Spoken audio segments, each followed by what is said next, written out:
Ladies and gentlemen, welcome back to another game of StarCraft. My name is Ravage Talon. We got another game with zyZ playing the blue Protoss pieces today on Metalopolis, spawning in the eastern position. His opponent today playing the red Zerg pieces is going to be Slump. I have no idea how good Slump is. I've never seen a game of him. I didn't even look at his profile before I looked at this. But I do know that my buddy zyZ here is in the Masters League.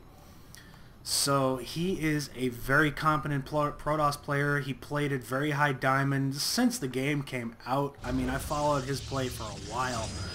Very, very good play. Already throwing down that pylon on 9 and is moving out with his scout. Slump, on the other hand, not doing anything interesting just yet. It's probably going to go for an economic Zerg play. And zyZ moving out to the close rush distance position. With his probe, scout that out. It's going to find nothing there. Little does he know that the Zerg player is close by air. And it looks like he may have seen that Overlord. So he's going to know that something's up now. And at least Slump is going to know that the Protoss player is in the close air rush distance position. And you could almost say cross position by ground, which is definitely in favor of Zerg. And he's going for gas first. Gas first, very interesting, so we might see some fast Zergling speed, which would make for some very interesting play. Second Overlord moving out to the middle here, and zyZ definitely knows that the Zerg player is in this position. He's going to throw down a pylon right outside the natural. And a forge first. Okay, so we might see some cannon pressure. That would be interesting. We saw a game not too long ago with zyZ doing some great cannon pressure as well. And it was to very good effect. It ended up winning him the game. That forge is done. And here comes a cannon. So, ain't going to be nothing doing for a expansion for the Zerg player. Spawning pool is on the way and he's mining from that gas. So we're going to see some fast Zergling speed. The Overlord is revealing itself, moving across. And here comes the drone pull to actually deal with these cannons. Gonna get a surround on that cannon. Gonna try and do a surround on that one. And zyZ is going for a straight up cannon rush. Not even just locking down the expansion. He's just going for a straight up cannon rush. Wow. And to decent effect too. He's basically stopped nearly all mining. These two cannons are finishing. And this cannon is in range of the mineral line here. So, ugh. Absolutely sick damage done. He's chrono boosting probes. No gateway to speak of yet. Throwing down pylon after pylon in the main base of Slump. A lot of cannons. That cannon is going to start picking off drones. He's going to have to figure something out. Spinecrawler going up. Queen and a few Zerglings are out. And here comes the Zergling speed. I'm not sure it's a good idea to be researching the Zergling speed right now when you're being pressured by these cannons. I'm really surprised that that drone is not in range of this cannon here. But, ugh, just absolutely terrible cannon pressure. You hate to be in the butt end of a cannon rush, but you know what? It's effective. It really does work. And here comes a counterattack now with some speedlings.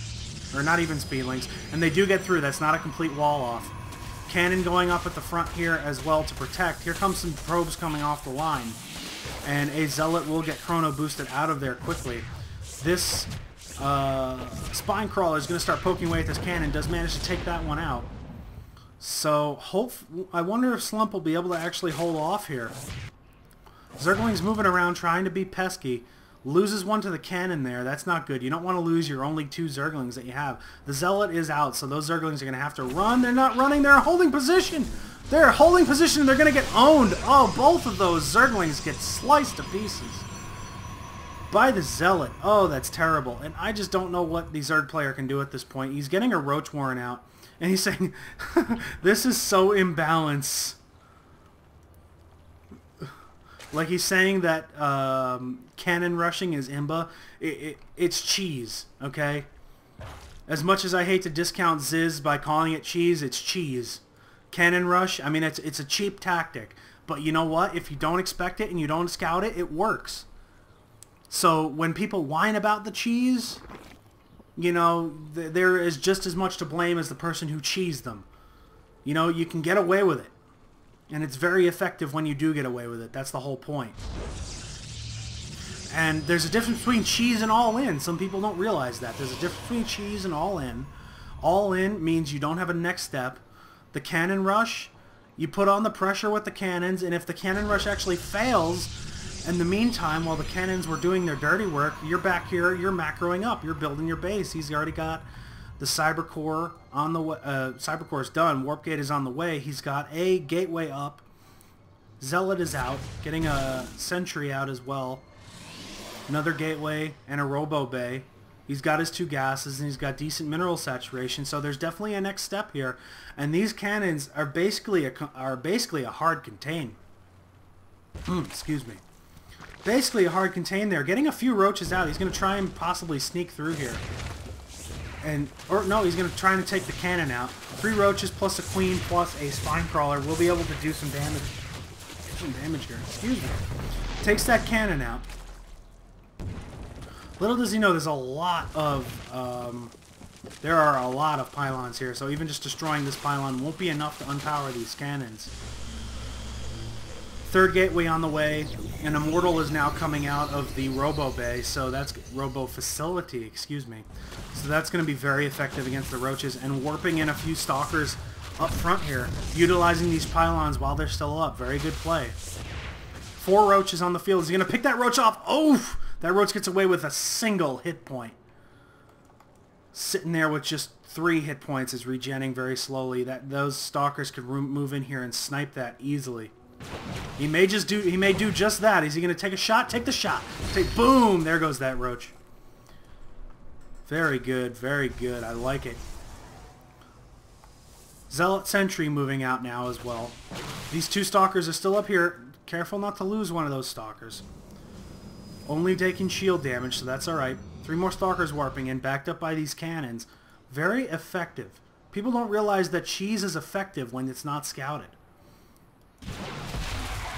And you know, you get annoyed when you lose to it, but the fact is it's still your own fault. Now Slump may be actually able to defend this. He's got enough roaches here, but with the cannon support, and there you go, 3 more stalkers warping in there. Here's an observer, and wow, it says Slump. He's got to be raging. All of the roaches fall, and this is so unbelievably imbalanced. F word. Op. And Slump flies out of here. Epic rage quit. Kind of a little Hydra rage there. Very fitting since he's playing Zerg. So that's an example of an effective cannon rush, followed up by gateway units to end the game in under 11 minutes. Very effective, very good. I like to see that. You hate to be on, like I said, you hate to be on the butt end of it, but it works. That's the sad truth right there. Is it works. That Immortal didn't get to do anything. He's kind of sad. He didn't actually get to fight. No kills for him. So great play, great early cannon pressure, great cheese by our friend zyZ. And my name's Ravage Talon. I'll see you guys next time.